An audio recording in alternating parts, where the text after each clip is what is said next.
순자야, 너 살아있는 거야? 이 쓰레기 같은 낸들 다 끝장내줌마. 이야기 시작하기 전 구독과 좋아요 부탁드립니다. 어디서 보고 계신지 댓글 남겨주세요. 그럼 이야기 시작하겠습니다. 불은 끌 때보다 지킬 때가 더 어렵다고 했던가요? 평생을 소방관으로 살면서 수천 번의 불을 껐지만 정작 제 가슴속에 타다 남은 이 시커먼 숯덩이는 3년이 지나도록 꺼지질 않았습니다.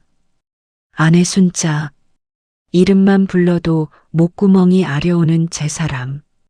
그녀가 연기처럼 사라진 그날도 오늘처럼 비가 억수같이 쏟아지던 날이었습니다.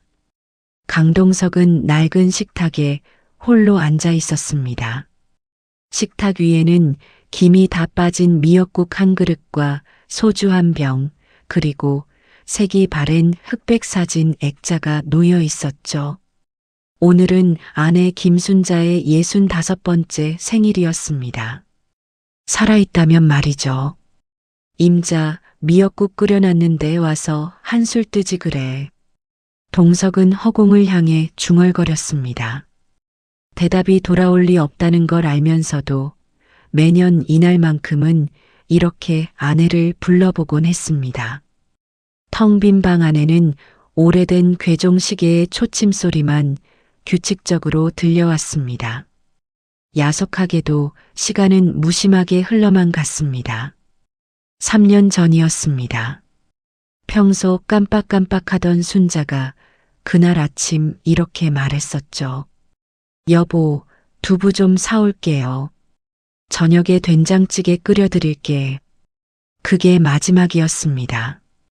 동석이 낮잠에서 깨어났을 때는 이미 해가 뉘엿뉘엿 지고 있었고 순자는 돌아오지 않았습니다. 밤이 되어서야 황급히 경찰에 신고를 했죠.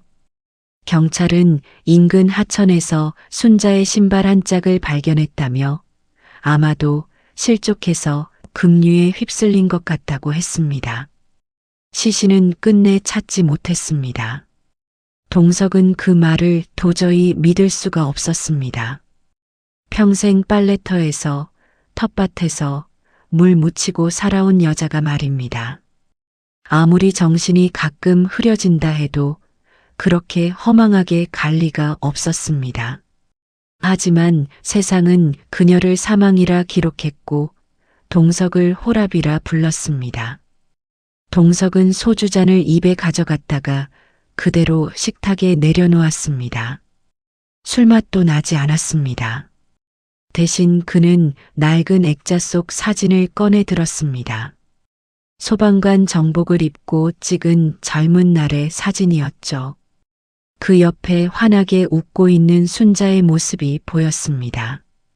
내가 죄인이지, 임자. 비번인 날 잠만 퍼질러 자느라 당신 나가는 줄도 몰랐어. 이 못난 놈이 무슨 구조대장이라고 정작 내 마누라는 지키지도 못하고. 동석의 목소리가 떨렸습니다. 사진 속 순자의 얼굴에 눈물 한 방울이 떨어졌습니다. 바로 그때였습니다. 거실 구석, 먼지가 수북이 쌓인 선반 위에 놓인 유선 전화기가 울리기 시작했습니다. 요즘 세상에 집 전화로 걸려오는 건 보험 권유나 보이스피싱 뿐이었습니다. 동석은 애써 무시하고 다시 소주잔을 들었습니다. 그런데 벨소리가 멈추질 않았습니다. 보통은 몇 번 울리다 끊기기 마련인데 오늘은 유난히 길고 처절하게 울려댔습니다. 마치 꼭 받아달라고, 제발 받아달라고 애원하는 것처럼 끊임없이 울렸습니다. 동석은 결국 짜증이 났는지 의자를 박차고 일어나 거친 걸음으로 전화기 앞으로 갔습니다. 여보세요. 안 사요. 필요 없어요. 끊습니다. 동석이 퉁명스럽게 말했습니다. 그런데 이상했습니다. 수화기 너머에선 아무 말도 없었습니다. 그렇다고 끊지도 않았습니다. 단지 미세한 숨소리만 들려왔습니다.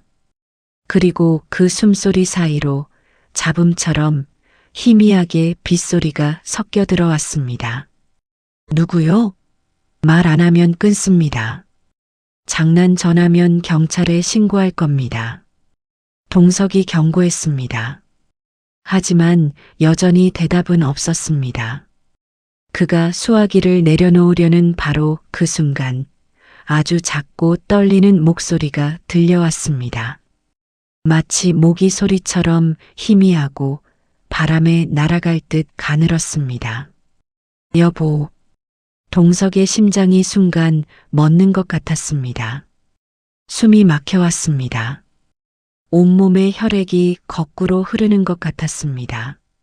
3년 동안 꿈에서나 듣던 목소리. 아니, 꿈에서조차 점점 희미해져만 가던 그 목소리였습니다. 누구야? 당신 지금. 동석의 목소리가 갈라졌습니다. 입술이 심하게 떨렸습니다. 당신 순자야? 순자 맞아? 동석이 수화기를 두 손으로 꽉 움켜쥐었습니다. 손끝이 하얗게 질릴 정도로 세게 쥐었습니다. 손에서 땀이 배어 나왔습니다.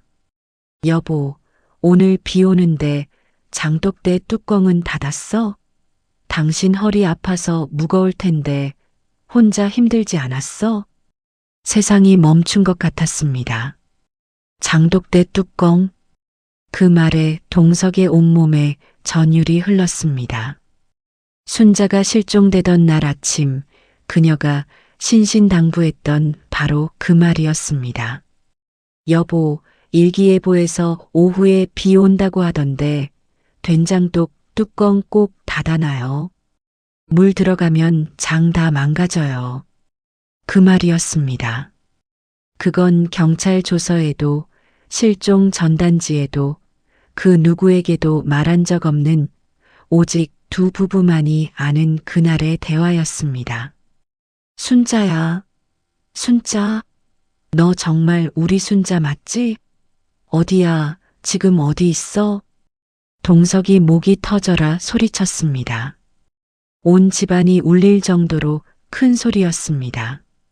여기가 어딘지 모르겠어, 여보. 산속인 것 같은데 약 냄새가 많이 나고 사람들이.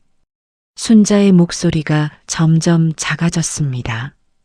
그녀가 무언가 더 말하려는 순간이었습니다. 갑자기 수화기 너머로 무언가 세게 부딪히는 소리가 들렸습니다. 뭔가 깨지는 소리도 함께 들렸습니다. 그리고 순자의 고통 섞인 비명이 수화기를 찢을 듯 터져 나왔습니다. 야, 이 할망구. 전화기 안 내나? 누구 맘대로 전화질이야. 거친 남자의 목소리가 들렸습니다. 술에 절은 듯한 걸걸한 목소리였습니다. 여보, 순자야. 순자, 대답해. 동석이 미친 듯이 소리쳤습니다.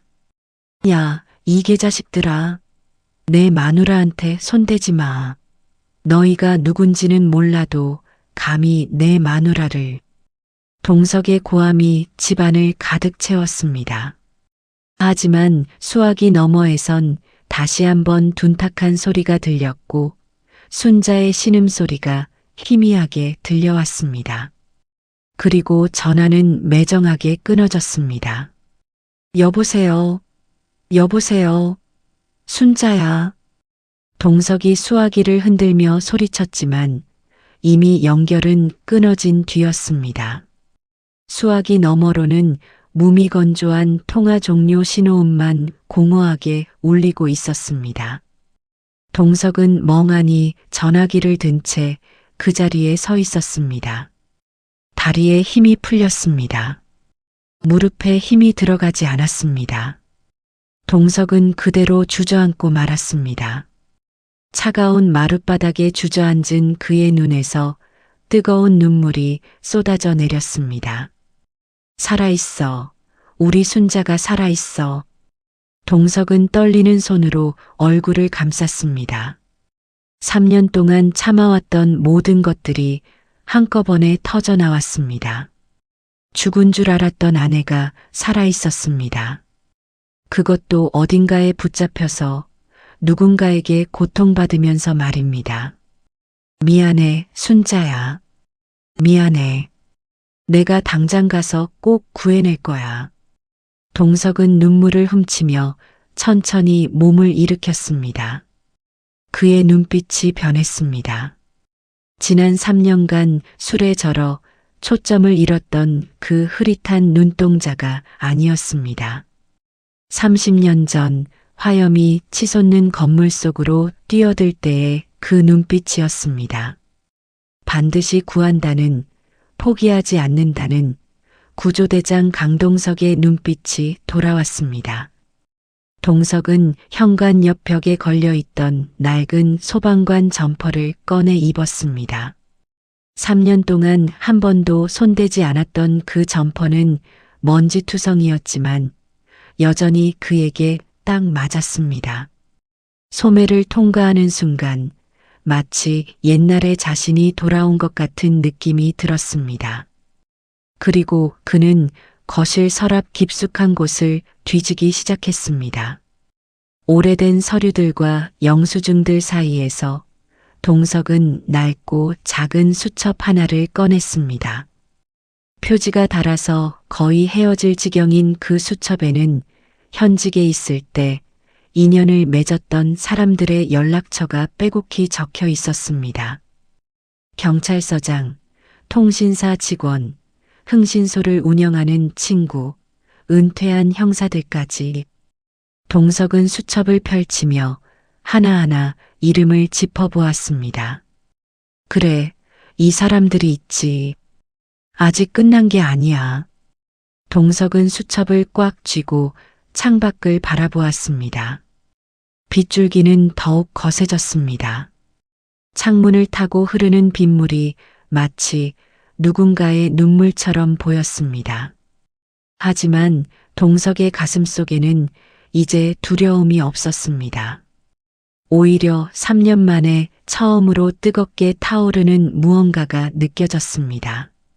희망이었습니다. 그리고 분노였습니다. 내 아내를 빼앗아간 놈들, 내 아내를 3년 동안 어딘가에 가둬둔 놈들에 대한 분노. 하지만 무엇보다도 반드시 순자를 찾아내겠다는 불타는 의지였습니다. 기다려, 순자야. 이 강동석이가 지금 간다. 동석의 목소리는 단호했습니다. 지옥 끝이라도 쫓아가서 내가 너 꼭 구해올 테니까 조금만 버텨. 조금만 더 버티고 있어.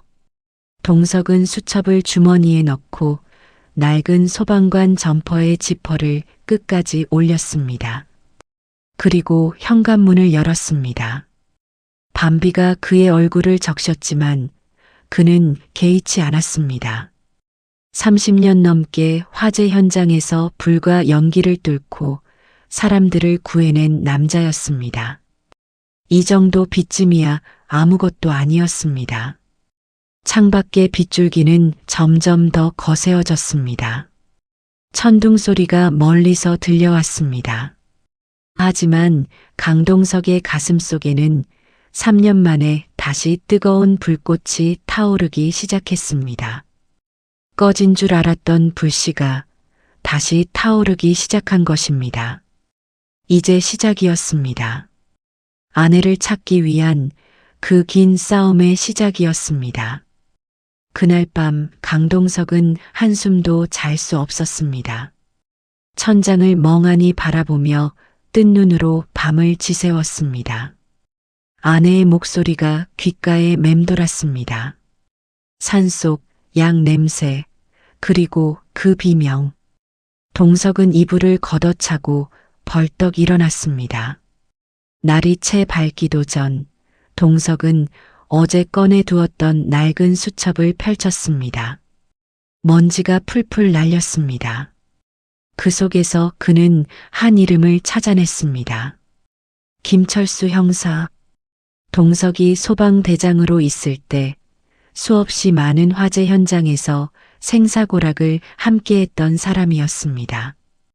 동석은 떨리는 손으로 번호를 눌렀습니다. 새벽 5시였지만 그는 기다릴 수가 없었습니다. 몇 번의 신호음 끝에 잠이 덜 깬 목소리가 들려왔습니다. 여보세요, 누구세요? 새벽부터 김 형사의 목소리였습니다. 동석은 목이 메어 한참 말을 잇지 못했습니다. 김 형사, 나야. 강동석이야.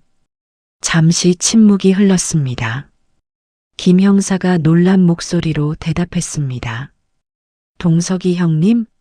이게 얼마만인가? 그런데 무슨 일이세요? 목소리가 왜 그래요? 동석이 떨리는 목소리로 말했습니다. 김 형사, 내 마누라가 살아있어. 어젯밤에 전화를 받았어. 3년 만에. 김 형사는 믿을 수 없다는 듯 물었습니다. 뭐라고요? 형수님이 살아계시다고요? 그런데 죽은 걸로 처리되지 않았나요? 동석이 다급하게 설명했습니다. 맞아. 근데 어제 전화를 받았어. 분명히 우리 순자 목소리였어. 그런데 어디 갇혀 있는 것 같아.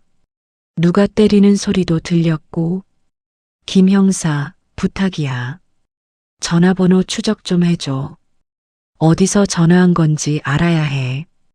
김 형사가 난처한 목소리로 대답했습니다. 형님, 그건 불법이에요. 영장 없이는 할 수가 없어요. 제가 지금은 은퇴해서 작은 탐정 사무소나 하고 있지만 그래도 법은 지켜야지. 동석의 목소리가 절박해졌습니다. 김 형사, 제발이야. 내 평생 부탁이야. 내 마누라가 어딘가에서 고통받고 있어. 3년 동안 죽은 줄 알고 살았는데 살아있다는 걸 알았어. 나 혼자서는 못 찾아. 도와줘. 김 형사는 한참 동안 침묵했습니다. 그리고 깊은 한숨을 내쉬었습니다. 알겠습니다, 형님. 예정 생각해서 도와드릴게요. 전화번호만 알려주세요. 정확한 위치는 못 찾아도 기지국 위치 정도는 알 수 있을 겁니다. 동석은 감사하다는 말을 여러 번 되풀이했습니다. 그리고 집 전화번호를 알려주었습니다. 김 형사는 2시간만 기다리라고 했습니다. 그 2시간이 동석에게는 2년처럼 느껴졌습니다.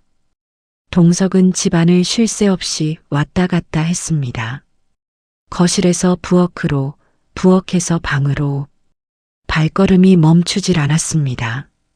마침내 전화벨이 울렸습니다. 동석은 단숨에 달려가 수화기를 들었습니다. 김 형사. 김 형사의 목소리가 들려왔습니다. 형님 찾았습니다. 신호가 잡힌 곳은 경기도 가평입니다. 깊은 산골짜기예요. 정확한 주소는 가평군 북면 정목리인데 지도를 보니까 그 근처에 건물이 하나밖에 없더라고요. 동석이 다급하게 물었습니다. 뭔데? 무슨 건물이야? 김 형사가 대답했습니다. 천사들의 쉼터라는 요양원입니다. 형님, 혹시 형수님이 그곳에 계신 건가요? 요양원이면 정식 시설일 텐데. 동석의 눈빛이 차갑게 가라앉았습니다. 고마워, 김 형사. 큰 빚졌어. 나중에 꼭 갚을게. 동석은 전화를 끊고 옷을 챙겨 입었습니다. 낡은 작업복 바지에 두툼한 점퍼를 걸쳤습니다. 그리고 현관으로 나가 차 열쇠를 집어들었습니다. 마당 한쪽에는 10년도 더 된 낡은 갤로퍼 한 대가 서 있었습니다. 3년 동안 한 번도 시동을 걸지 않았던 차였습니다. 동석은 시동을 걸었습니다. 몇 번 헛바퀴를 돌더니 차는 거친 소리를 내며 깨어났습니다. 동석은 조수석을 바라보았습니다. 먼지가 두껍게 쌓여 있었습니다. 그 위에 작은 봉지 하나가 놓여 있었습니다. 3년 전 순자가 마지막으로 차에 타기 전에 놓고 간 박하사탕이었습니다. 순자는 동석이 운전할 때 늘 박하사탕을 챙겨주곤 했었죠. 동석은 그 봉지를 집어들었습니다. 봉지가 바스러질 듯 낡았습니다. 그는 봉지를 조심스럽게 주머니에 넣었습니다. 차를 몰고 가며 동석은 문득 한 가지를 떠올렸습니다. 3년 전 순자가 실종되던 날, 경찰은 순자가 두부를 사러 갔다가 실종됐다고 했습니다. 하지만 동석은 그날 아침 순자가 이상한 말을 했던 게 기억났습니다. 여보, 오늘 은행 좀 갔다 올게요. 땅 문서 정리하러요. 순자는 치매 초기였지만 재산 관리만큼은 또렷했습니다. 동석의 아버지가 물려준 땅이 하나 있었는데 그게 재개발 구역에 포함되면서 가치가 크게 올랐던 것입니다. 순자는 그 땅 문서와 인감도장을 항상 몸에 지니고 다녔습니다. 동석의 머릿속에 퍼즐이 맞춰지기 시작했습니다. 설마 놈들이 그걸 노리고. 동석은 핸들을 꽉 움켜쥐었습니다. 손등의 핏줄이 붉어져 나왔습니다. 만약 자신의 추측이 맞다면 순자는 우연히 실종된 게 아니었습니다. 누군가가 의도적으로 납치한 것입니다. 땅 문서를 빼앗기 위해서. 내가 바보였지. 왜 진작 생각 못했을까? 동석은 자책감에 눈을 질끈 감았습니다. 하지만 이내 눈을 떴습니다. 지금은 후회할 시간이 없었습니다. 아내를 구해야 했습니다. 2시간을 달려 동석은 가평의 깊은 산골짜기에 도착했습니다. 좁은 산길을 따라 한참을 올라가니 저 멀리 큰 건물이 하나 보였습니다. 깨끗한 흰색 건물에 파란 지붕. 겉으로 보기엔 평범한 요양원 같았습니다. 하지만 동석의 눈에는 이상한 점들이 보이기 시작했습니다. 건물을 둘러싼 담벼락이 너무 높았습니다. 일반 요양원치고는 마치 요새 같았습니다. 그리고 창문마다 하얀 페인트로 칠해져 있었지만 자세히 보니 그 안에 쇠창살이 숨겨져 있었습니다. 동석은 차를 건물에서 떨어진 곳에 세웠습니다. 그리고 조심스럽게 담벼락 쪽으로 다가갔습니다. 담 너머로 건물 뒤편이 보였습니다. 그곳에는 작은 소각장이 있었고 시커먼 연기가 피어오르고 있었습니다. 동석은 코를 찡그렸습니다. 냄새가 이상했습니다. 평생 화재 현장을 다녔던 동석은 타는 냄새를 누구보다 잘 알았습니다. 나무 타는 냄새, 플라스틱 타는 냄새, 기름 타는 냄새. 그런데 지금 나는 이 냄새는 달랐습니다. 이건 뭔가를 없애려는 냄새야. 동석이 중얼거렸습니다. 쓰레기를 태우는 게 아니라 뭔가 증거를 없애고 있는 것 같았습니다. 바로 그때였습니다. 요양원 정문이 열리고 검은색 벤츠 한 대가 천천히 들어왔습니다. 최신형 벤츠였습니다. 요양원에 어울리지 않는 고급 차였죠. 차가 멈추고 운전석 문이 열렸습니다. 그 안에서 한 남자가 내렸습니다. 50대 중반쯤 되어 보이는 기름기가 번들거리는 얼굴의 사내였습니다. 값비싼 정장을 입었지만 어딘가 천박해 보였습니다. 동석은 담벼락 뒤에 숨어서 그 남자를 지켜봤습니다. 남자는 건물로 들어가며 직원들에게 소리쳤습니다. 오늘 투자자들 오는 거 잊지 말고 깨끗하게 정리 좀 해놔. 냄새나는 것들은 다 지하로 처박아. 그 목소리에는 노인들을 향한 존중이라곤 눈곱만큼도 없었습니다. 마치 물건을 다루듯 하는 말투였습니다. 동석의 두 주먹이 부들부들 떨렸습니다. 저 남자, 저 비열한 얼굴의 사내가 분명 이 요양원의 주인일 것입니다. 그리고 아마도 내 아내를 가둔 놈도 저자일 것입니다. 동석은 이를 악물었습니다. 당장 달려가서 저 남자의 멱살을 잡고 싶었습니다. 하지만 참았습니다. 30년 넘게 화재 현장에서 사람들을 구해온 동석은 알고 있었습니다. 급하게 달려들다가는 오히려 더 큰 화를 부른다는 것을. 진정해, 강동석. 일단 정찰부터 하자. 동석은 스스로를 다독이며 요양원 주변을 천천히 살피기 시작했습니다. 담벼락을 따라 걸으며 어디가 취약점인지, 어디로 들어갈 수 있을지 파악했습니다. 한 바퀴를 돌고 나니 동석은 담벼락 한쪽 구석에 작은 틈을 발견했습니다. 개나 고양이가 드나들 만한 작은 구멍이었습니다. 동석은 그 구멍으로 고개를 들이밀어 안을 살폈습니다. 마당이 보였습니다. 그리고 그곳을 걷고 있는 노인들이 보였습니다.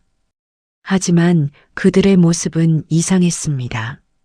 모두 멍한 표정으로 마치 꿈을 꾸는 사람처럼 걷고 있었습니다. 약에 취한 것 같았습니다. 동석은 이를 더욱 세게 깨물었습니다. 순자도 저 안 어딘가에 있을 것입니다. 저렇게 약에 취해서 자기가 누군지도 모르는 채로. 기다려, 순자야. 내가 반드시 너 찾아낼 거야. 동석은 다시 차로 돌아왔습니다. 트럭 짐칸을 열고 그 안에서 낡은 공구 가방을 꺼냈습니다. 소방관 시절 항상 차에 싣고 다니던 가방이었습니다. 그 안에는 각종 공구들이 들어 있었습니다. 빠루, 드라이버, 펜치, 그리고 작은 손전등까지. 동석은 공구 가방을 메고 다시 요양원 쪽으로 걸어갔습니다. 이번엔 정문 쪽으로 갔습니다. 정문 옆 게시판에는 여러 전단지가 붙어 있었습니다. 그중 하나가 동석의 눈에 들어왔습니다. 시설 보수 자원봉사자 모집, 배관 및 전기 공사 가능하신 분 우대, 일당 10만 원. 동석의 입가에 미소가 번졌습니다. 딱 좋았습니다. 들어갈 방법이 생겼군. 동석은 전단지를 뜯어 주머니에 넣었습니다. 그리고 차로 돌아가 준비를 시작했습니다. 이제 호랑이 굴로 들어갈 시간이었습니다. 다음 날 아침, 동석은 낡은 작업복으로 갈아입었습니다. 기름때가 묻은 회색 작업복에 낡은 안전모를 눌렀었습니다. 공구 가방을 들고 거울을 보니 영락없는 배관공이었습니다. 동석은 요양원 정문으로 당당하게 걸어갔습니다. 정문에는 젊은 경비원이 서 있었습니다. 경비원이 동석을 위아래로 훑어봤습니다. 누구세요? 경비원이 무뚝뚝하게 물었습니다. 동석이 전단지를 꺼내 보이며 대답했습니다. 보일러 좀 손보러 왔습니다. 원장님이 불렀는데요. 어제 전화 받았어요. 동석의 말투는 자연스러웠습니다. 경비원은 의심스러운 눈초리로 동석을 쳐다봤지만 작업복 차림과 공구 가방을 보더니 고개를 끄덕였습니다. 아, 그래요? 잠깐만요. 확인 좀 해볼게요. 경비원이 무전기를 들어 누군가에게 물었습니다. 잠시 후 무전기에서 답이 왔습니다. 보내. 지하 보일러실로 안내해. 경비원이 문을 열어주었습니다. 동석은 침착하게 안으로 들어갔습니다. 하지만 가슴은 미친 듯이 뛰고 있었습니다. 한 직원이 다가와 동석을 안내했습니다. 이쪽으로 오세요. 보일러실은 지하에 있어요. 동석은 그 직원을 따라 건물 안으로 들어갔습니다. 밖에서 봤을 때는 깨끗해 보였던 건물이었지만 안으로 들어서니 분위기가 전혀 달랐습니다. 복도에는 퀴퀴한 곰팡내가 진동했습니다. 그리고 지린내도 섞여 있었습니다. 오랫동안 제대로 청소하지 않은 냄새였습니다. 벽지는 군데군데 벗겨져 있었고 천장에는 물이 샌 자국이 얼룩덜룩했습니다. 복도를 지나가며 동석은 양쪽 방들을 훔쳐봤습니다. 문이 열린 방 안에는 노인들이 침대에 누워 있었습니다. 어떤 노인은 침대 난간에 손목이 묶여 있었고 어떤 노인은 초점 없는 눈으로 천장만 바라보고 있었습니다. 동석의 가슴이 아려왔습니다. 저들은 모두 누군가의 부모이고 조부모일 것입니다. 그런데 이렇게 방치되어 있다니. 여기에요. 직원이 지하로 내려가는 계단을 가리켰습니다. 동석은 고개를 끄덕이고 계단을 내려갔습니다. 계단은 좁고 어두웠습니다. 전구도 몇 개는 나가 있었습니다. 지하에 도착하니 보일러실 문이 보였습니다. 직원이 문을 열어주며 말했습니다. 온수가 잘 안 나온대요. 한번 봐주세요. 다 고치면 사무실로 오시고요. 직원은 그 말을 남기고 올라갔습니다. 동석은 혼자 남았습니다. 동석은 보일러실 안으로 들어갔습니다. 오래된 보일러가 덜컹거리며 돌아가고 있었습니다. 동석은 공구 가방을 내려놓고 보일러를 살펴보는 척했습니다. 하지만 그의 눈은 보일러실 밖을 살피고 있었습니다. 지하에는 보일러실 말고도 여러 방들이 있었습니다. 세탁실, 창고, 그리고 이름 모를 방들. 동석은 보일러실 문을 살짝 열고 밖을 내다봤습니다. 복도는 조용했습니다. 아무도 없었습니다. 동석은 조심스럽게 복도로 나왔습니다. 발소리를 죽이며 천천히 걸었습니다. 첫 번째 방은 세탁실이었습니다. 안에는 빨래들이 산더미처럼 쌓여 있었습니다. 두 번째 방은 창고였습니다. 안에는 청소 도구들과 오래된 가구들이 어지럽게 놓여 있었습니다. 동석은 복도 끝까지 걸어갔습니다. 그곳에는 낡은 철문이 하나 있었습니다. 문에는 자물쇠가 채워져 있었습니다. 동석이 철문에 귀를 갖다 댔습니다. 안에서 희미하게 웅얼거리는 소리가 들렸습니다. 사람 목소리 같았습니다. 동석은 공구 가방에서 빠르를 꺼냈습니다. 자물쇠를 부술까 잠시 고민했습니다. 하지만 아직은 때가 아니었습니다. 들키면 안 됐습니다. 동석은 빠르를 다시 가방에 넣고 복도를 되돌아 나왔습니다. 그때였습니다. 계단에서 발소리가 들려왔습니다. 누군가 내려오고 있었습니다. 동석은 재빨리 보일러실로 들어가 문을 닫았습니다.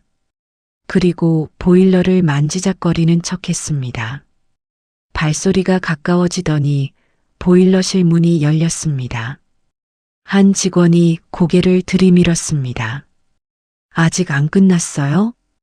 동석이 태연하게 대답했습니다. 거의 다 됐습니다. 배관이 좀 막혀 있어서요. 조금만 더 하면 돼요. 직원이 고개를 끄덕이고 문을 닫았습니다. 동석은 안도의 한숨을 쉬었습니다. 하지만 이대로는 안 됐습니다. 더 깊숙이 들어가야 했습니다. 아내를 찾아야 했습니다. 동석은 보일러실에서 나와 다시 복도를 살폈습니다. 이번에는 1층으로 올라가기로 했습니다. 지하에서는 아내를 찾지 못했으니 위층을 살펴봐야 했습니다. 동석은 공구 가방을 들고 계단을 올라갔습니다. 1층 복도는 지하보다 밝았지만 여전히 음침한 분위기였습니다.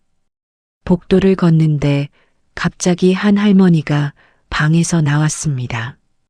할머니는 비틀거리며 걷고 있었습니다. 약에 취한 듯 했습니다. 할머니가 동석을 보더니 갑자기 그의 팔을 꽉 붙잡았습니다. 동석은 깜짝 놀라 멈췄습니다. 아저씨, 아저씨, 할머니가 떨리는 목소리로 말했습니다. 할머니의 눈에는 눈물이 가득했습니다. 나 좀 살려줘요. 제발, 우리 아들이 보낸 거 아니지? 아니지? 할머니의 목소리는 간절했습니다. 동석은 가슴이 미어졌습니다. 하지만 지금은 할머니를 도와줄 수가 없었습니다. 들키면 안 됐습니다. 할머니, 죄송합니다. 저는 그냥 수리공이에요. 곧 나갈 거예요. 동석이 조용히 말했습니다. 하지만 할머니는 팔을 놓지 않았습니다. 할머니가 동석의 얼굴을 빤히 쳐다봤습니다. 그때 동석의 눈에 할머니의 목에 둘러진 무언가가 들어왔습니다. 스카프였습니다. 낡고 색이 바랜 스카프. 그런데 그 무늬가 낯익었습니다. 동석의 심장이 빠르게 뛰기 시작했습니다. 그 스카프는 분명 순자가 아끼던 것이었습니다. 파란 바탕에 하얀 꽃무늬가 수놓아진 스카프. 순자는 그 스카프를 목에 두르는 걸 좋아했었습니다. 동석이 떨리는 목소리로 물었습니다. 할머니, 그 스카프 어디서 났어요? 할머니가 멍한 표정으로 자기 목을 만지작거렸습니다. 이거 주웠어. 저 밑 창고에서. 할머니가 손가락으로 아래를 가리켰습니다. 지하를 가리키는 것 같았습니다. 거기서 밥 짓는 냄새가 났어. 그래서 내려갔다가 이거 주웠어. 동석의 온몸에 전율이 흘렀습니다. 순자가 그곳에 있다는 뜻이었습니다. 지하 어딘가에. 동석이 할머니의 손을 꽉 잡았습니다. 할머니, 정확히 어디예요? 어느 방이에요? 할머니가 고개를 저었습니다. 모르겠어. 캄캄하고 문이 잠겨 있었어. 동석은 이를 악물었습니다. 분명 아까 봤던 그 자물쇠 채워진 철문일 것입니다. 할머니, 고마워요. 조금만 기다리세요. 제가 다 구해드릴게요. 동석이 할머니의 손을 놓고 돌아섰습니다. 이제 확실해졌습니다. 순자는 이 건물 안에 있습니다. 그 지하 철문 너머에. 동석은 다시 지하로 내려갔습니다. 이번에는 망설임이 없었습니다. 복도를 확인하고 아무도 없는 것을 확인한 뒤 동석은 철문 앞에 섰습니다. 공구 가방에서 빠루를 꺼냈습니다. 자물쇠에 빠루를 끼워 넣고 힘껏 비틀었습니다. 자물쇠가 삐걱거리며 저항했습니다. 동석은 이를 악물고 더 힘을 주었습니다. 드디어 자물쇠가 소리를 내며 부서졌습니다. 동석은 철문을 천천히 열었습니다. 문이 끼익하고 소리를 내며 열렸습니다. 안은 어두웠습니다. 동석은 손전등을 켰습니다. 불빛이 좁은 방 안을 비췄습니다. 그리고 그곳에 구석에 웅크리고 앉아있는 작은 등이 보였습니다. 동석의 손전등 불빛이 그 작은 등을 비췄습니다. 동석의 입술이 떨렸습니다. 순자야. 동석의 목소리는 거의 속삭임에 가까웠습니다. 두려움 때문이었습니다. 혹시 다른 사람이면 어쩌나 하는 두려움. 그 작은 등이 천천히 움직였습니다. 고개를 돌렸습니다. 얼굴이 불빛 속으로 드러났습니다. 동석은 그 자리에 얼어붙었습니다. 3년. 3년 만이었습니다. 3년 전보다 훨씬 말랐고 머리는 하얗게 새어 있었습니다. 주름도 깊어졌습니다. 하지만 분명 순자였습니다. 그의 아내 김순자였습니다. 순자는 멍한 눈으로 동석을 바라봤습니다. 알아보지 못하는 것 같았습니다. 손전등 불빛 때문에 얼굴이 잘 안 보이는 것일 수도 있었습니다. 동석은 손전등을 내리고 천천히 다가갔습니다. 무릎을 꿇고 순자의 눈높이에 맞췄습니다. 순자야, 나야. 동석이야. 여보. 동석의 목소리가 떨렸습니다. 순자는 여전히 멍한 표정이었습니다. 입술이 바짝 말라 있었고 얼굴은 핏기가 하나도 없었습니다. 동석이 손을 뻗어 순자의 손을 잡았습니다. 순자의 손은 얼음장처럼 차가웠습니다. 뼈만 앙상했습니다. 여보, 나야. 동석이, 당신 남편. 동석이 다시 말했습니다. 순자의 눈동자가 천천히 움직이기 시작했습니다. 초점이 맺혔습니다. 그리고 입술이 천천히 열렸습니다. 영감? 그 한마디에 동석의 눈에서 눈물이 쏟아졌습니다. 알아봤습니다. 순자가 자신을 알아봤습니다. 동석은 참았던 감정이 터져나와 순자를 와락 끌어안았습니다. 순자야, 순자야. 늦어서 미안해. 정말 미안해. 3년이나. 3년 동안. 동석의 목소리는 울음으로 가득 찼습니다. 순자는 동석의 품에 안긴 채 천천히 손을 들어 동석의 등을 토닥였습니다. 왜 이제 왔어? 영감. 밥은 먹었어? 순자의 목소리는 약했지만 여전히 그 특유의 다정함이 담겨 있었습니다. 설령 세상이 무너져도 순자는 항상 동석의 밥부터 걱정하던 사람이었습니다. 동석이 고개를 들어 순자의 얼굴을 봤습니다. 눈물범벅이 된 얼굴로 웃으며 말했습니다. 아직 못 먹었어. 당신이 해준 밥이 먹고 싶어서. 순자가 희미하게 웃었습니다. 그 미소를 보는 순간 동석은 3년간의 모든 고통이 녹아내리는 것 같았습니다. 하지만 그 순간은 길지 않았습니다. 밖에서 발소리가 들렸습니다. 여러 명이었습니다. 그리고 거친 목소리가 들려왔습니다.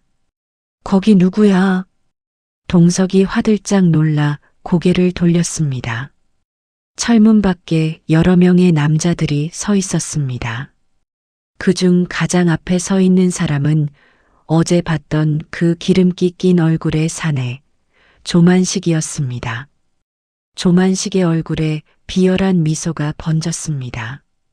어떤 쥐새끼가 들어왔나 했더니 남편분이셨네?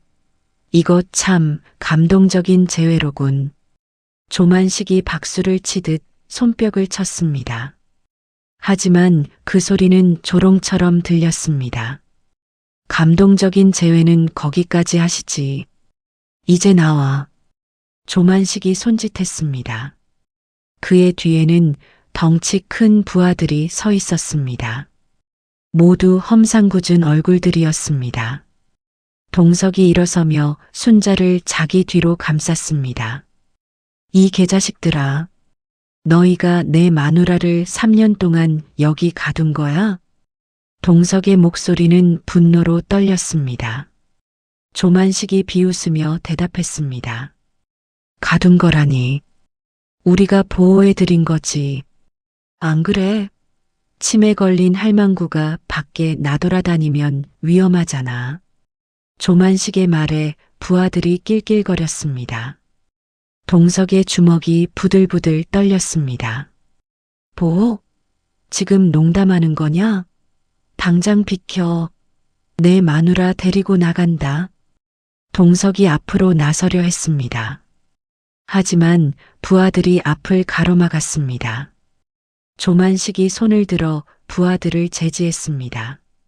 그리고 동석에게 다가오며 말했습니다. 강동석 씨, 그게 이름이지? 나도 조사 좀 했어. 전직 소방관, 정년퇴직, 자식 없음. 이 할망구가 전부인 인생. 조만식이 순자를 턱으로 가리켰습니다. 동석의 눈에 불길이 타올랐습니다.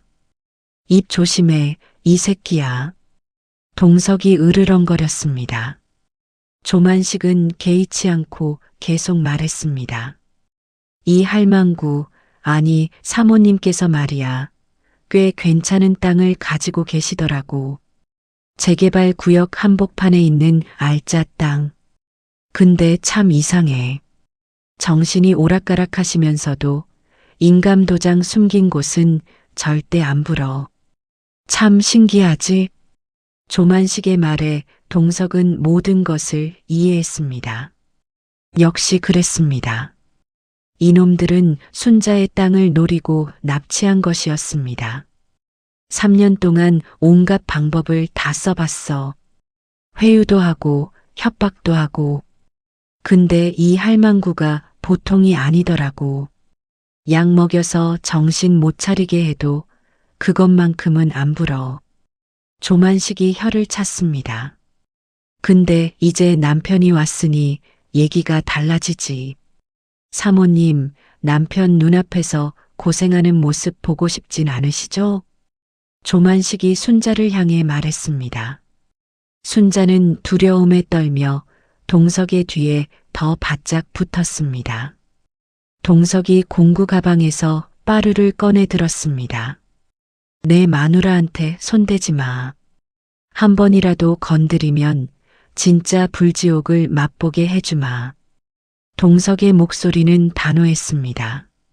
30년 넘게 화재 현장에서 사람들을 구해온 남자의 눈빛이었습니다. 조만식이 손짓하자 부하들이 일제히 달려들었습니다. 동석은 빠루를 휘둘렀습니다. 첫 번째 부하가 빠루에 맞아 쓰러졌습니다. 두 번째 부하도 동석의 주먹에 뒤로 밀려났습니다. 하지만 역부족이었습니다. 동석도 이제 60이 넘은 나이였습니다. 젊었을 때는 몰라도 지금은 여러 명을 상대하기엔 힘이 부족했습니다. 부하들이 동석의 팔을 붙잡았습니다. 빠루가 바닥에 떨어졌습니다.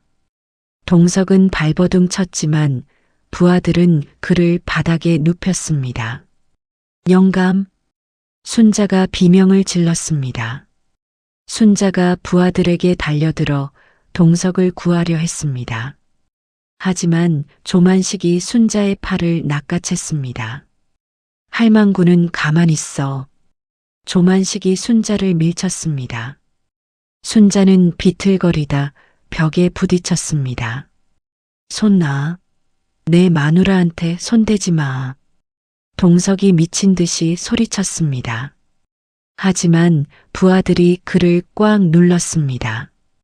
조만식이 동석에게 다가와 쪼그려 앉았습니다. 그리고 동석의 뺨을 툭툭 쳤습니다.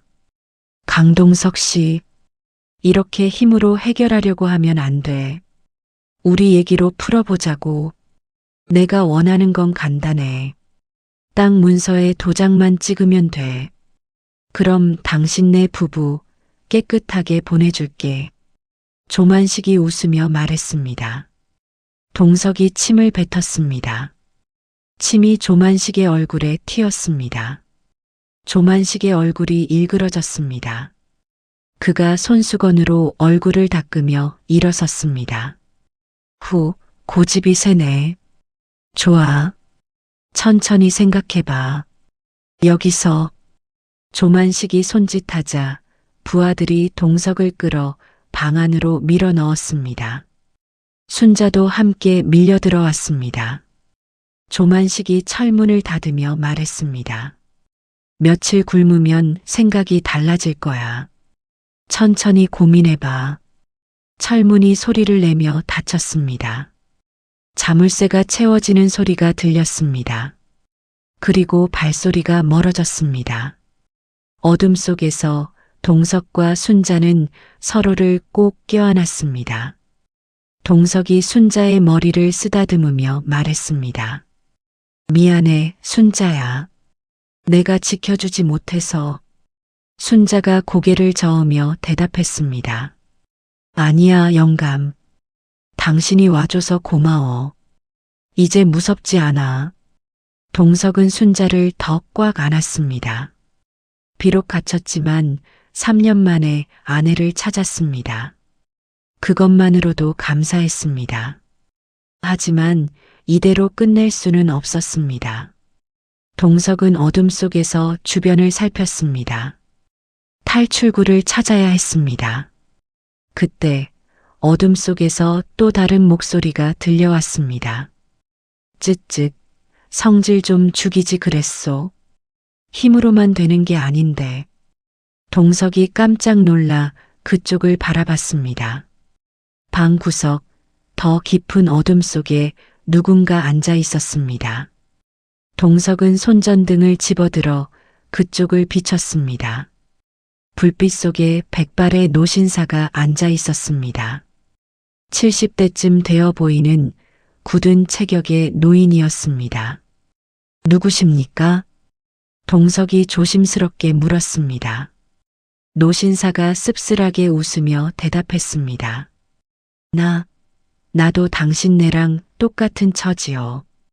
갇혀있는 사람. 노신사가 천천히 몸을 일으켰습니다. 한쪽 다리를 조금 절었습니다. 박영철이라고 하오. 전에는 유도 관장을 했었소. 국가대표 코치도 했었고, 박 코치가 자신을 소개했습니다. 동석이 손전등을 내리며 말했습니다. 저는 강동석입니다. 전직 소방관이고요. 이쪽은 제 아내 순자입니다. 박 코치가 고개를 끄덕였습니다. 소방관이었소?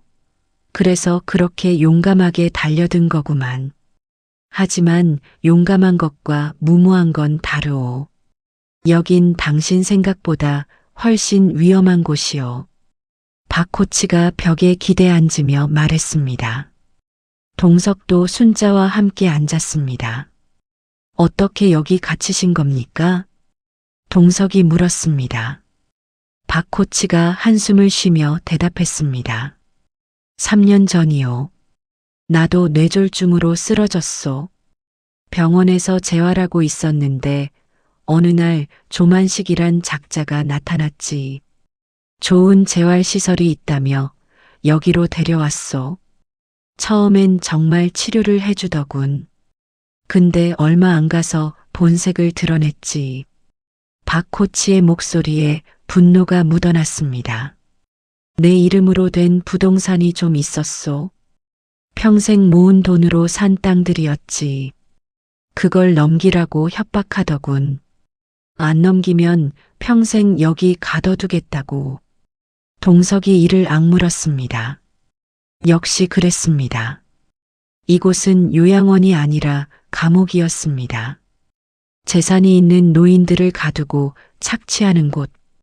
그때 또 다른 목소리가 들렸습니다. 그것만이 아니에요. 저 조만식이란 인간은 우리를 이용해서 온갖 불법을 저지르고 있어요. 여자 목소리였습니다. 동석이 손전등을 돌리니 방 반대편 구석에 한 여성이 앉아 있었습니다. 60대 중반쯤 되어 보이는 날카로운 인상의 여성이었습니다. 오정숙이라고 해요. 전직 은행 지점장이었죠. 오 여사가 자신을 소개했습니다. 동석이 고개를 끄덕이며 인사했습니다. 오 여사가 계속 말했습니다. 저는 1년 전에 여기 왔어요. 남편이 먼저 죽고 자식들은 해외에 나가 있고 혼자 살다가 치매 초기 진단을 받았죠. 그때 조만식이 접근했어요. 좋은 요양시설이 있다고. 오 여사의 목소리가 떨렸습니다.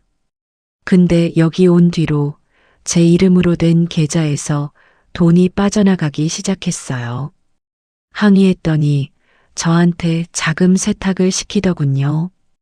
은행 경력을 이용해서 불법 자금을 세탁하라고. 안 하면 영원히 못 나간다고 협박했어요. 동석은 분노로 주먹을 불끈 쥐었습니다. 이 요양원은 그저 착취의 장소가 아니었습니다. 범죄의 소굴이었습니다. 여기 갇힌 노인들이 몇 명이나 됩니까? 동석이 물었습니다. 오 여사가 대답했습니다. 정확히는 모르겠어요. 하지만 적어도 20명은 넘을 거예요. 다들 한가닥 하던 사람들이에요. 전직 의사, 변호사, 사업가들. 근데 공통점이 있어요. 다들 가족이 없거나 가족한테 버림받은 사람들이에요. 박 코치가 거들었습니다. 그래서 조만식이 우릴 노린 거요. 아무도 찾지 않는 사람들. 설령 사라져도 신고할 사람이 없는 사람들. 동석은 가슴이 아려왔습니다. 노인들을 이렇게 이용하다니 용서할 수 없었습니다. 순자가 동석의 손을 꼭 잡았습니다. 동석은 순자를 바라봤습니다. 순자의 눈에도 눈물이 고여 있었습니다. 동석이 박 코치와 오 여사를 바라보며 말했습니다. 나가야 합니다. 여기서. 박 코치가 비웃었습니다. 나가고 싶지 않은 사람이 어디 있겠소? 하지만 불가능해. 이 방은 철문으로 막혀 있고 경비는 삼엄하고 나도 여러 번 시도해봤지만 안 됐소. 동석이 단호하게 말했습니다. 나 혼자는 힘들어도 우리가 힘을 합치면 가능합니다. 오 여사가 고개를 저었습니다. 우리가 뭘 할 수 있어요? 다들 늙고 병든 몸인데. 동석이 오 여사를 똑바로 쳐다보며 말했습니다. 여사님은 은행 일을 30년 하셨죠? 그럼 조만식의 돈 흐름을 파악할 수 있을 겁니다. 장부가 어디 있는지, 어떻게 관리하는지. 오 여사가 입을 다물었습니다. 동석이 박 코치를 보며 말했습니다. 박 코치님은 유도 국가대표 코치셨습니다. 비록 몸이 불편하시지만 전술을 짜는 능력은 남아 계실 겁니다. 경비원들의 동선, 취약점을 파악하실 수 있을 겁니다. 박 코치의 눈빛이 조금 변했습니다. 동석이 계속 말했습니다. 저는 30년 넘게 소방관을 했습니다. 불길 속에서 길을 찾는 게 제 일이었습니다. 이 건물의 구조, 탈출 경로를 찾을 수 있습니다. 동석의 목소리에 힘이 실렸습니다. 불은 혼자 끄는 게 아닙니다. 소방관 혼자서는 불을 못 끕니다. 하지만 팀이 되면 바람이 되어주는 사람들이 있으면 어떤 불도 끌 수 있습니다. 박 코치와 오 여사가 서로를 바라봤습니다. 그들의 눈에 희망의 불씨가 살아나는 것 같았습니다. 동석이 손을 내밀었습니다. 우리 함께 나갑시다. 그리고 이 악당들을 무너뜨립시다.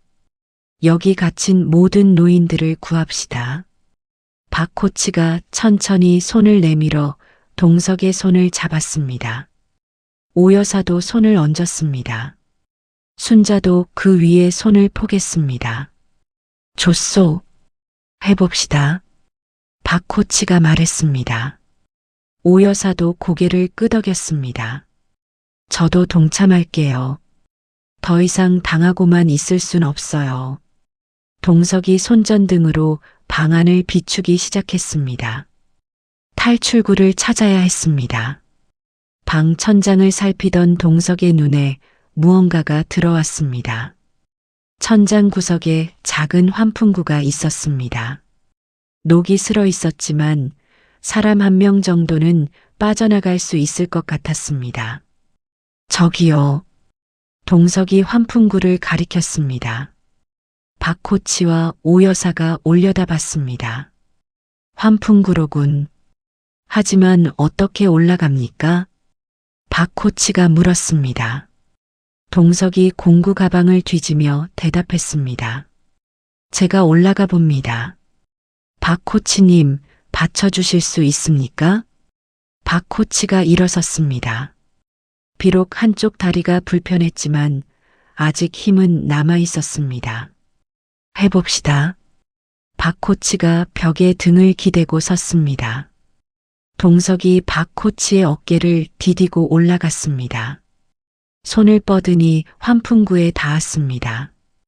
동석은 공구를 이용해 환풍구 덮개를 떼어냈습니다. 나사가 녹슬어 있었지만 힘을 주니 풀렸습니다. 덮개가 떨어지고 환풍구가 열렸습니다. 어둠 속으로 통로가 이어져 있었습니다. 됩니다. 여기로 나갈 수 있어요. 동석이 아래를 향해 말했습니다. 박코치와 오 여사의 얼굴에 희망이 번졌습니다. 동석이 환풍구 안으로 몸을 밀어 넣었습니다.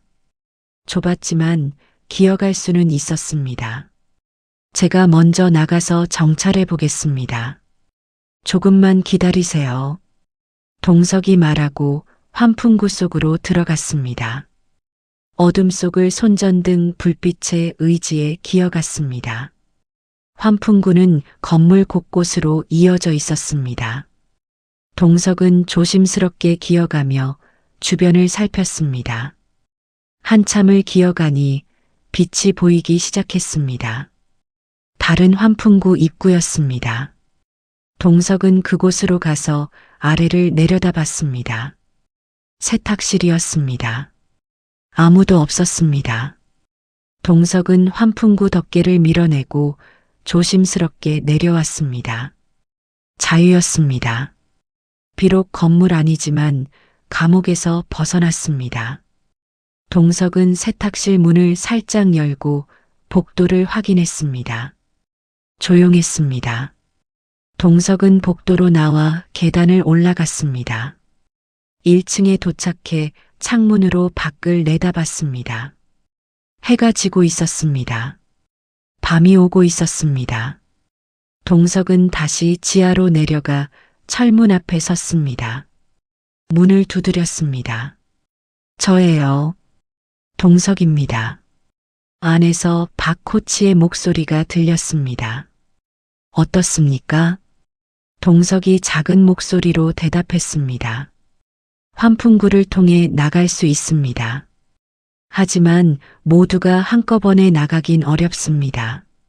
순서대로 나가야 해요. 박코치가 대답했습니다. 알겠소. 계획을 세웁시다. 동석은 다시 환풍구로 돌아가 방 안으로 들어갔습니다. 그리고 네 사람은 머리를 맞대고 계획을 짜기 시작했습니다. 탈출이 아니었습니다. 단순히 도망가는 게 목표가 아니었습니다. 내 아내만 데리고 나가는 게 아닙니다. 동석이 단호하게 말했습니다. 여기 있는 사람들 모두 데리고 나갑니다. 그리고 조만식과 그 일당들을 무너뜨립니다. 오 여사가 말했습니다. 그러려면 증거가 필요해요. 조만식의 범죄 증거. 동석이 고개를 끄덕였습니다. 맞습니다. 여사님, 사무실이 어딨는지 아십니까? 오 여사가 대답했습니다. 2층 끝방이에요. 거기 조만식의 컴퓨터가 있어요. 동석이 박코치를 보며 말했습니다. 박코치님, 경비원들의 교대 시간을 아십니까? 박코치가 고개를 끄덕였습니다. 밤 10시에 교대합니다. 그때가 가장 혼란스러울 겁니다. 동석이 시계를 봤습니다. 지금은 저녁 7시였습니다. 3시간 후였습니다. 좋습니다. 밤 10시에 작전을 시작합니다. 동석이 말했습니다. 그리고 네 사람은 각자의 역할을 정했습니다. 오 여사는 사무실에 잠입해서 조만식의 컴퓨터에서 증거를 확보하는 것. 박 코치는 다른 노인들을 규합해서 대비시키는 것. 동석은 건물의 보안 시스템을 무력화시키고 탈출로를 확보하는 것. 순자는 방에서 대기하며 다른 노인들을 안심시키는 것. 계획이 세워졌습니다. 이제 실행만 남았습니다. 동석은 환풍구로 다시 나가며 말했습니다. 밤 10시에 다시 오겠습니다. 그때까지 준비하고 계세요. 박 코치가 동석의 등을 토닥였습니다. 조심하시오, 강 대장. 동석이 씩 웃으며 대답했습니다. 30년간 화재 현장 누빈 사람입니다. 이 정도는 문제 없습니다. 동석은 환풍구 속으로 사라졌습니다. 어둠 속을 기어가며 동석의 가슴 속에는 다시 불꽃이 타올랐습니다. 구조작전이 시작되는 것입니다. 밤 9시 동석은 환풍구를 통해 요양원 곳곳을 정찰했습니다. 소방관 시절 건물 구조를 파악하는 건 기본 중의 기본이었습니다. 동석은 머릿속으로 요양원의 설계도를 그려나갔습니다. 1층에는 식당과 거실, 직원 휴게실이 있었습니다. 2층에는 노인들의 방과 사무실, 지하에는 보일러실과 창고, 그리고 그들이 갇혀있던 밀실. 동석은 보일러실로 내려갔습니다. 보일러와 함께 건물에 전기 배전반이 있었습니다. 동석은 배전반을 살폈습니다. 좋아, 이걸 조작하면. 동석은 공구를 꺼내 배전반을 열었습니다. 복잡한 전선들이 얽혀 있었습니다. 하지만 동석에게는 어렵지 않았습니다. 소방 설비를 점검하며 전기 시스템을 다뤄본 경험이 있었으니까요. 동석은 몇 개의 전선을 조심스럽게 빼냈습니다. 그리고 자기가 원하는 타이밍에 전기를 끊을 수 있도록 세팅했습니다. 다음은 소방 설비였습니다. 천장에 달린 스프링클러 시스템. 동석은 스프링클러의 배관을 따라 물탱크가 있는 곳으로 갔습니다. 물탱크 옆에는 비상용 소화 설비가 있었습니다. 동석은 공구 가방에서 작은 병을 꺼냈습니다. 차에 항상 싣고 다니던 붉은 물감이었습니다. 원래는 누수 지점을 찾을 때 쓰는 것이었습니다. 동석은 물탱크에 그 물감을 부었습니다. 물이 붉게 변했습니다. 스프링클러가 작동하면 붉은 물이 쏟아질 것입니다. 마치 피처럼. 이 정도면 충분해. 동석이 중얼거렸습니다. 다음은 연막이었습니다. 진짜 불을 낼 수는 없었습니다. 사람들이 다칠 수 있으니까요. 하지만 연기는 만들 수 있었습니다. 동석은 보일러실 구석에서 오래된 소화기를 찾았습니다. 분말 소화기였습니다. 동석은 소화기를 몇 개 더 찾아 모았습니다. 이걸 터뜨리면 온 건물이 하얗게 되겠지. 동석이 소화기들을 전략적인 위치에 배치했습니다. 복도 곳곳, 그리고 1층 행사장 근처에. 모든 준비가 끝났습니다. 이제 오 여사의 차례였습니다. 동석은 환풍구를 통해 2층으로 올라갔습니다. 그리고 철문 앞으로 돌아가 조용히 두드렸습니다. 저예요. 안에서 오 여사의 목소리가 들렸습니다. 준비됐어요? 동석이 자물쇠를 공구로 따기 시작했습니다. 조용히, 천천히. 자물쇠가 열렸습니다. 문이 조금 열리고 오 여사가 나왔습니다. 박 코치도 함께 나왔습니다. 순자는요? 동석이 물었습니다. 박 코치가 대답했습니다. 안에서 쉬고 계시오. 괜찮을 거요. 동석이 고개를 끄덕였습니다. 그리고 오 여사에게 말했습니다. 사무실까지 안내해 드리겠습니다. 조심해서 따라오세요. 세 사람은 환풍구를 통해 이동했습니다.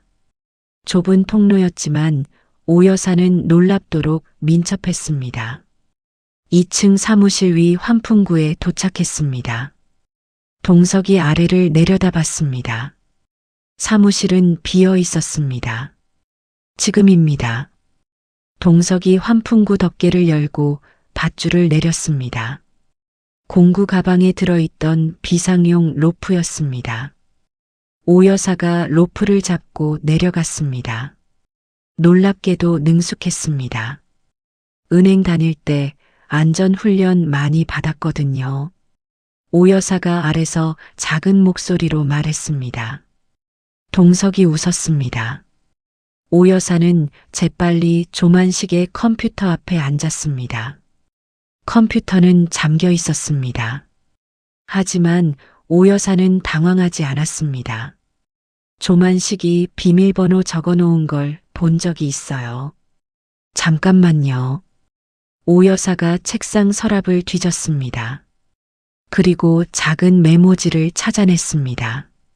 거기에 숫자가 적혀 있었습니다. 오 여사가 비밀번호를 입력했습니다.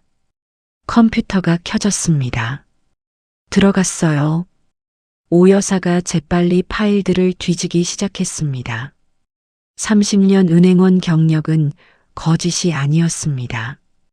오 여사는 놀라운 속도로 수상한 파일들을 찾아냈습니다.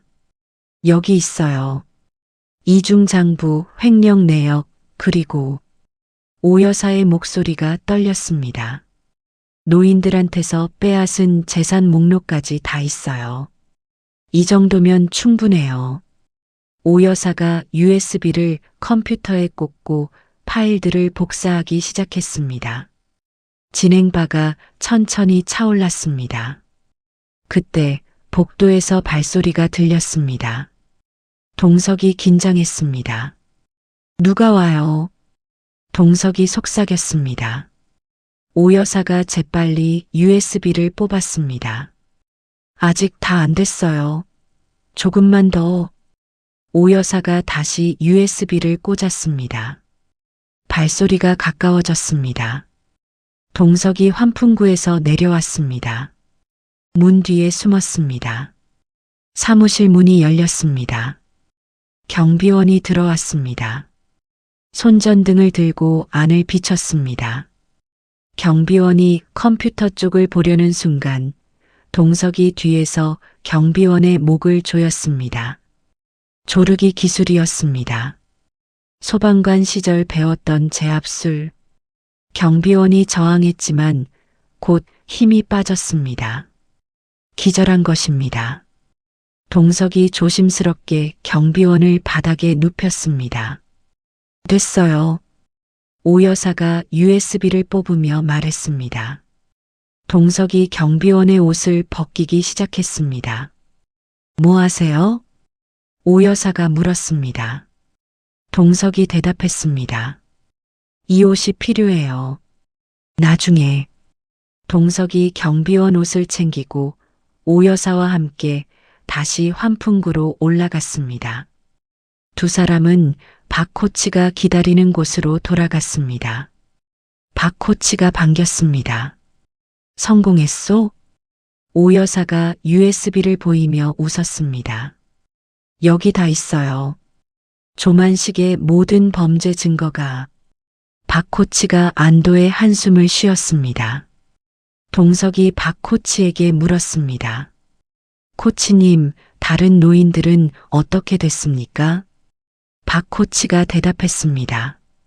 내가 몰래 돌아다니며 얘기했소. 약기운이 덜한 사람들, 정신이 또렷한 사람들한테 다들 동참하겠다고 했소. 박 코치가 손가락으로 숫자를 세었습니다. 전직 목수 할아버지, 전직 트럭 운전사 할아버지, 전직 체육교사 할머니, 모두 12명이요. 비록 늙었지만 아직 싸울 힘은 남아 있어. 동석이 고개를 끄덕였습니다. 충분합니다. 우리가 바람이 되면 불을 일으킬 수 있습니다. 동석이 시계를 봤습니다. 밤 10시 30분이었습니다. 내일 오전 10시가 결전의 시간입니다.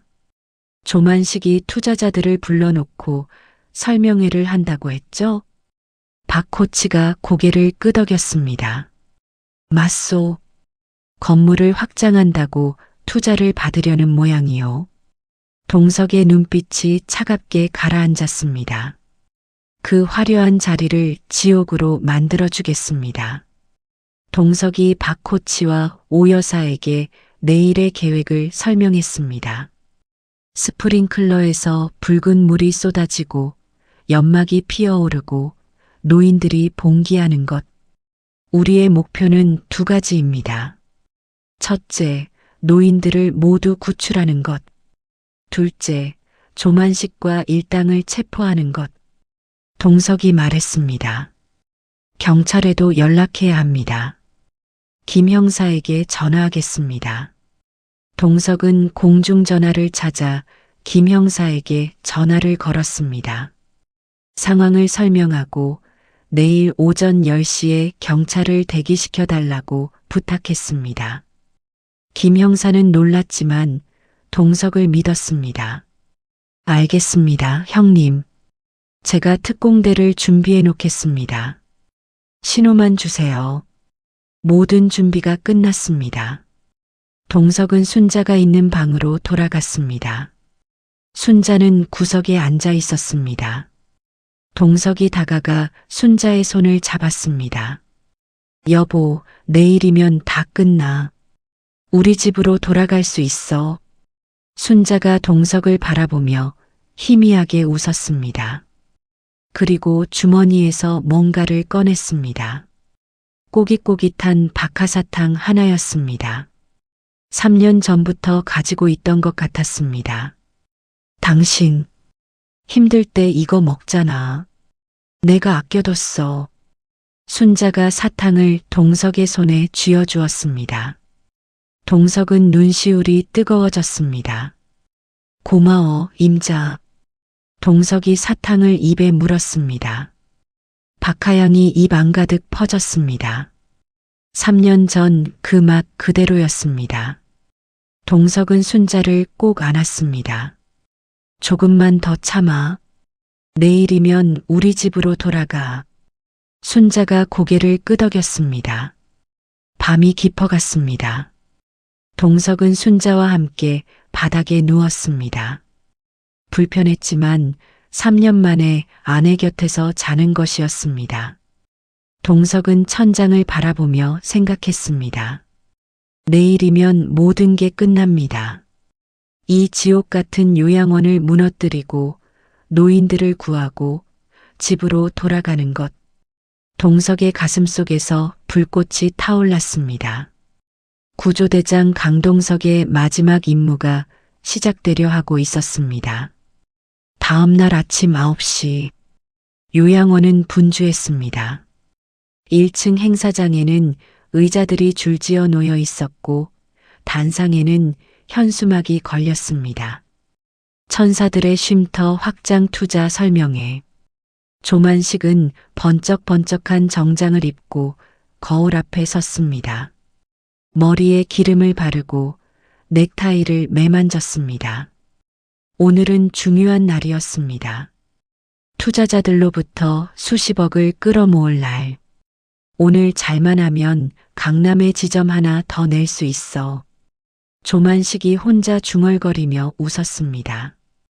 10시가 가까워지자 고급 차들이 하나둘 도착하기 시작했습니다. 벤츠, BMW, 포르쉐. 정장 입은 투자자들이 내렸습니다. 조만식이 현관에서 그들을 맞이했습니다. 어서 오십시오. 천사들의 쉼터에 오신 것을 환영합니다. 투자자들이 행사장으로 들어왔습니다. 약 50명쯤 되었습니다. 조만식이 단상에 올라 마이크를 잡았습니다. 신사숙녀 여러분, 오늘 이 자리에 바로 그때였습니다. 동석이 지하 보일러실에서 준비한 스위치를 눌렀습니다. 천장의 스프링클러가 일제히 작동하기 시작했습니다. 하지만 평범한 물이 아니었습니다. 붉은 물이 쏟아져 내렸습니다. 마치 피처럼 붉은 물이. 으악! 투자자들이 비명을 지르기 시작했습니다. 붉은 물이 옷을 적시고 바닥을 물들였습니다. 피야, 피다. 무슨 일이야?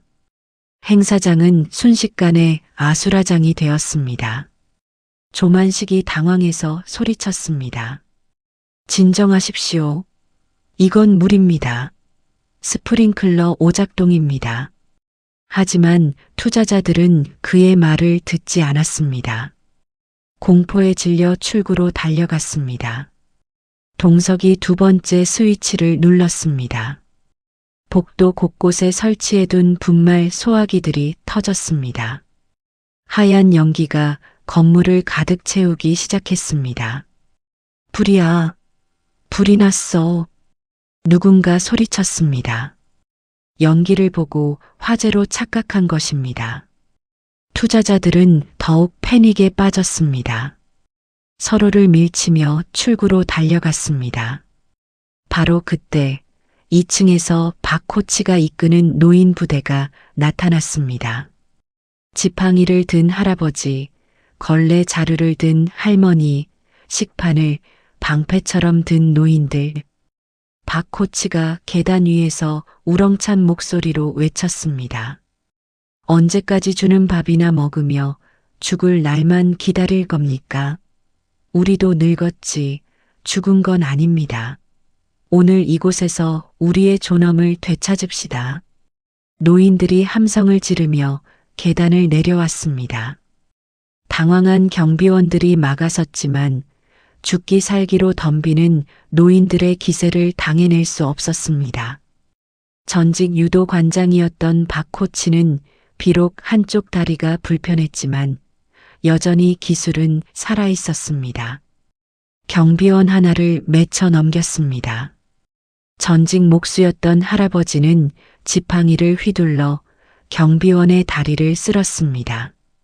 전직 체육교사였던 할머니는 놀라운 민첩함으로 경비원의 뒤로 돌아가 목을 조였습니다. 행사장은 완전한 혼돈이 되었습니다. 그 사이 오 여사는 방송실로 뛰어들었습니다. 방송 담당 직원을 밀어내고 마이크를 잡았습니다. 오 여사가 미리 녹음해둔 파일을 재생했습니다. 며칠 전 조만식이 부하들과 나눈 대화를 몰래 녹음한 것이었습니다. 스피커를 통해 조만식의 목소리가 건물 전체에 울려 퍼졌습니다. 노인네들 빨리 죽어야 땅을 팔지. 약 더 먹여. 정신 못 차리게. 이번 투자자들한테서 50억은 뜯어내야 해. 어차피 실버타운 확장 같은 거 안 해. 돈만 챙기면 돼. 녹음된 목소리는 계속 이어졌습니다. 투자자들의 얼굴이 창백해졌습니다. 사기극이었던 것입니다. 조만식이 단상에서 소리쳤습니다. 저건 조작입니다. 믿지 마십시오. 하지만 투자자들은 이미 밖으로 도망치고 있었습니다. 조만식은 이를 악물고 뒷문으로 달려갔습니다. 도망치기로 한 것입니다. 하지만 뒷문 앞에 소방복을 입은 동석이 서 있었습니다. 아니, 정확히는 경비원 옷 위에 낡은 작업복을 걸친 동석이었습니다. 비상구는 없다, 이 자식아. 동석이 차갑게 말했습니다. 조만식이 뒤로 물러서며 주머니에서 칼을 꺼냈습니다. 비켜. 안 그러면. 조만식이 칼을 휘둘렀습니다. 하지만 동석은 피하지 않았습니다. 30년간 화재 현장에서 무너지는 건물과 싸워온 남자였습니다. 칼 하나쯤이야. 동석이 조만식의 손목을 낚아챘습니다. 비틀었습니다. 조만식이 비명을 지르며 칼을 떨어뜨렸습니다. 동석이 조만식의 멱살을 잡고 벽에 밀어붙였습니다. 너 같은 쓰레기 때문에 우리 마누라가 3년을 고생했어. 너 같은 인간 쓰레기가. 동석의 주먹이 조만식의 얼굴을 후려쳤습니다. 한 번, 두 번, 세 번. 조만식의 코에서 피가 흘렀습니다. 이제 끝이다, 조만식. 네 더러운 인생은 오늘로 끝이야. 동석이 조만식을 바닥에 내동댕이 쳤습니다. 조만식은 기어서 도망가려 했습니다. 동석이 근처에 있던 소방 호스를 집어들었습니다. 밸브를 열었습니다. 강력한 물줄기가 뿜어져 나왔습니다. 물줄기가 조만식을 강타했습니다. 조만식은 수압에 밀려 벽에 부딪혔습니다. 으악! 조만식이 비명을 질렀습니다. 동석은 물줄기를 멈추지 않았습니다. 조만식이 바닥을 뒹굴었습니다. 마침내 물줄기가 멈췄습니다. 조만식은 바닥에 쓰러져 헐떡였습니다. 온몸이 젖어 있었습니다. 동석이 천천히 다가가 조만식의 가슴에 묵직한 발을 올려놓았습니다. 노인네들이라고 무시하지 마라. 우리가 낸 세금으로 만든 도로 밟고 다니는 주제에 우리가 일군 나라에서 살면서 우리를 착취하다니. 동석의 목소리는 분노로 가득했습니다. 넌 이제 끝이야. 감옥에서 내 인생 마감해라. 바로 그때 밖에서 사이렌 소리가 들려왔습니다. 경찰차들이 도착한 것입니다. 김 형사가 특공대를 이끌고 건물 안으로 진입했습니다. USB를 받아든 오 여사가 김 형사에게 달려가 증거를 건넸습니다. 여기 다 있어요. 조만식의 모든 범죄 증거가. 김 형사가 USB를 받아들고 고개를 끄덕였습니다. 수고하셨습니다. 경찰들이 조만식과 그의 부하들을 수갑으로 채웠습니다.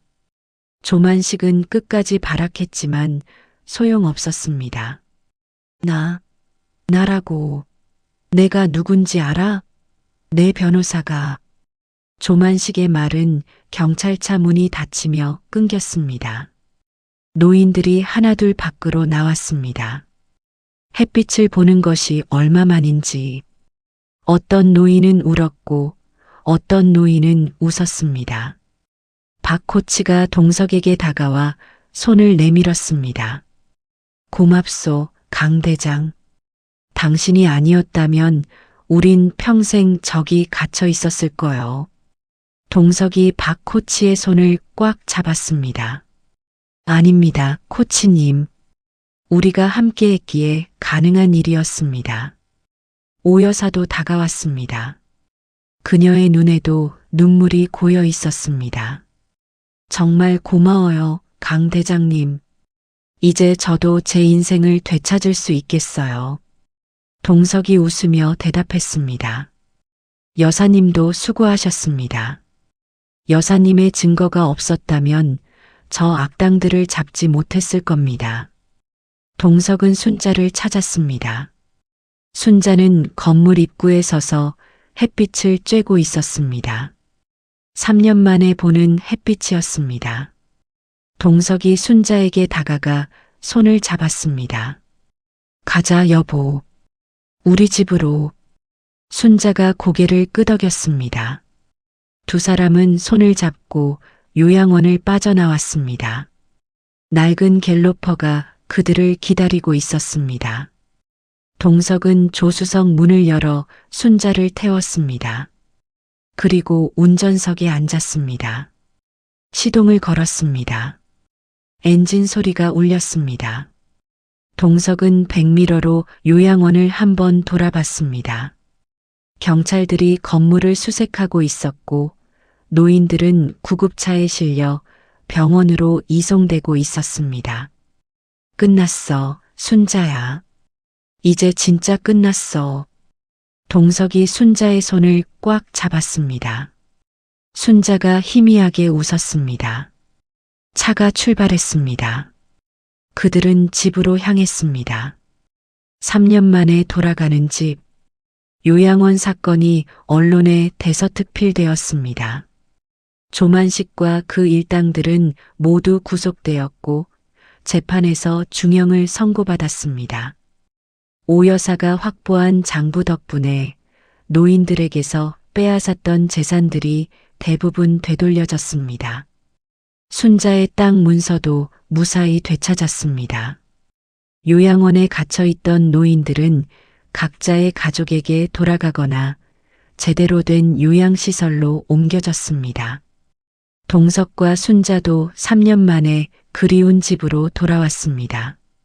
집은 먼지투성이었습니다. 3년 동안 사람이 살지 않았으니 당연했습니다.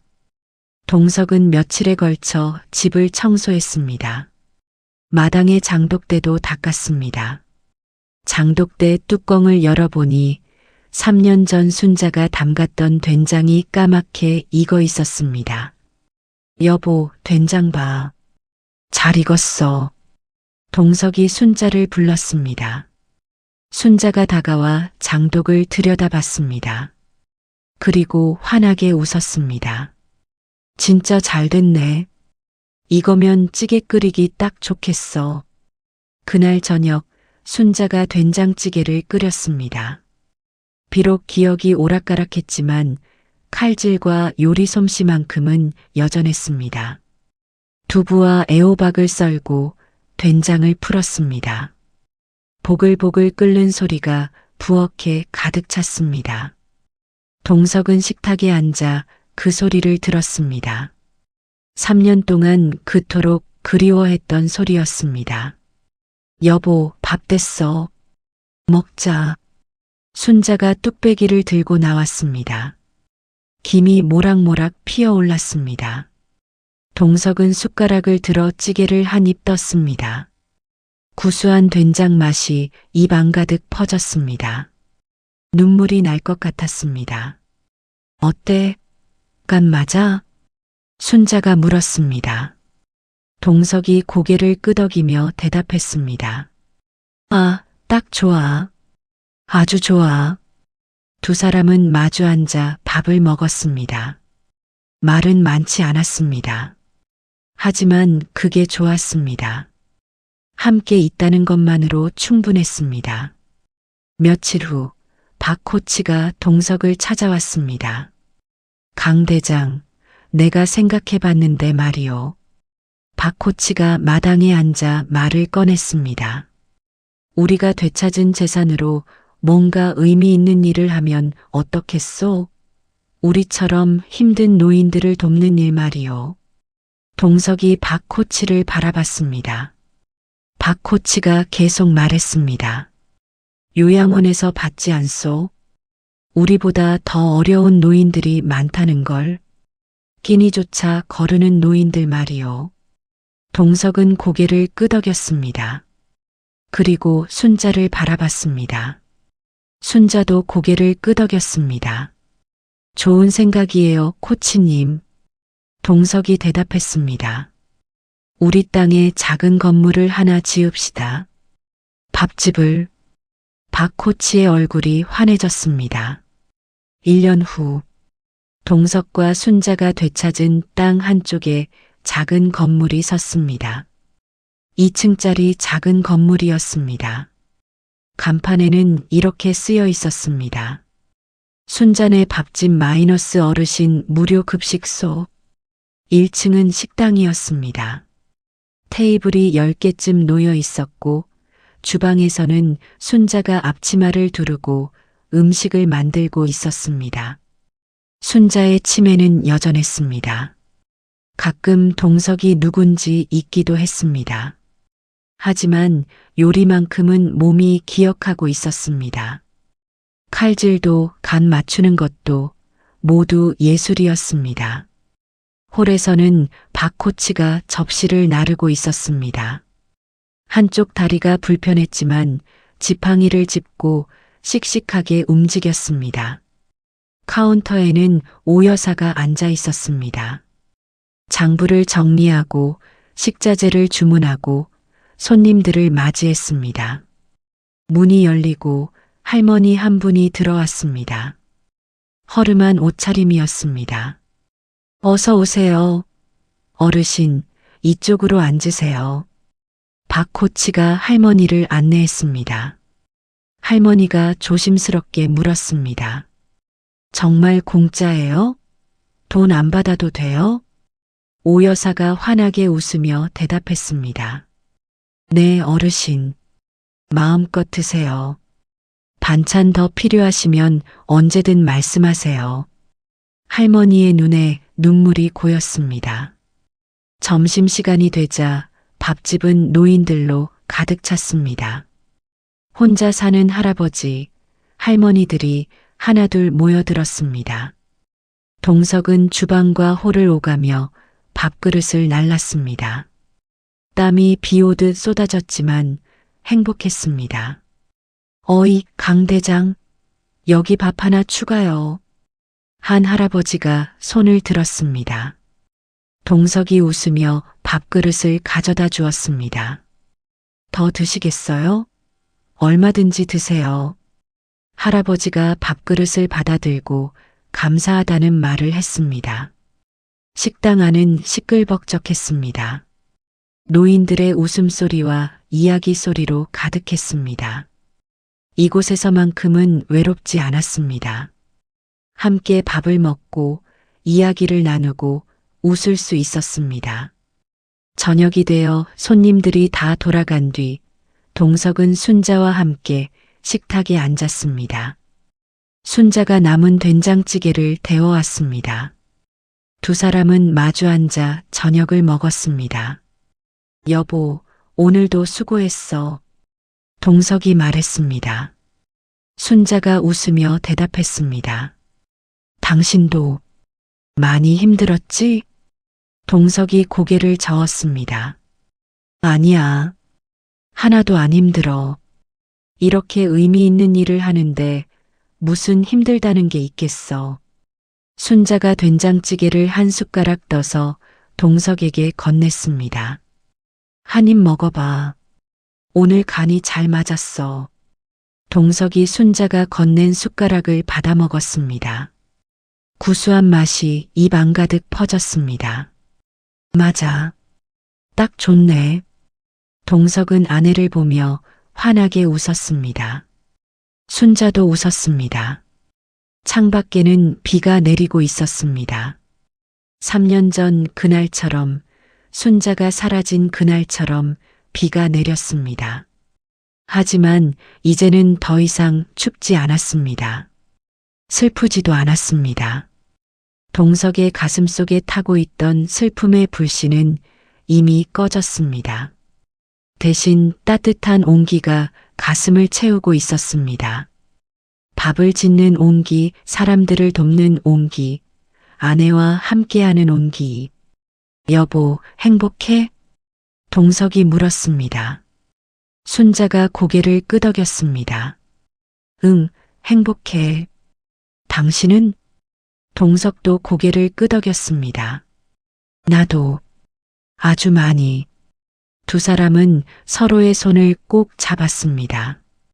창밖의 빗소리를 들으며 함께 앉아 있었습니다.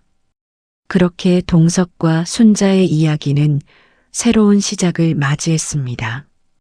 꺼진 줄 알았던 불씨는 다시 타올랐고 이번에는 더 많은 사람들을 따뜻하게 비추는 불꽃이 되었습니다. 그리고 그 불꽃은 오랫동안 꺼지지 않을 것입니다. 오늘 이 시간이 여러분, 삶의 전환점이 되길 바랄게요. 끝까지 들어주셔서 진심으로 고맙습니다. 늘 건강하시고 행복하세요. 그럼 다음 이야기에서 다시 만나요. 안녕히 계세요.